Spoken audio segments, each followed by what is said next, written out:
ሰላም እንዴት ናችሁ? ዛሬ ማሳያችሁ ዎል ማውንትድ ሚክሰር እንዴት እንደምንገጥም ነው። ግድግዳ ላይ ተለጣፊ ሆና ግራና ቀኝ ሙቭ ማድረግ የምትችል በጣም ስማርት የሆነች ሚክሰር ነች።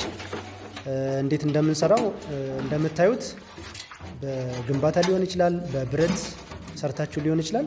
እንደዚህ በራሱ ልክ ሲንኩን የሚገጥም ልኬት ለክታችሁ ቦታ ታዘጋጃላችሁ። በዚህ ልክ አምጥታችሁ ሲንኩን እንደዚህ ታስቀምጣላችሁ ማለት ነው።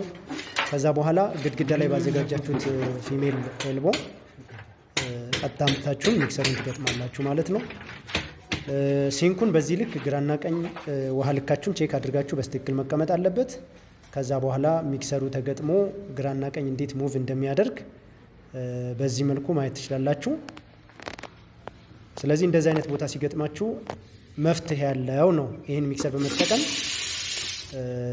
ሌሎች ሚክሰሮች ላይ መቸገር አያስፈልግም። በዚህ ልክ ገበያ ላይ ቼክ አድርጉ። ኮንቴንት እንዲደርሳችሁ ፎሎ አድርጉ፣ ሼር፣ ላይክ እያደረጋችሁ አመሰግናለሁ።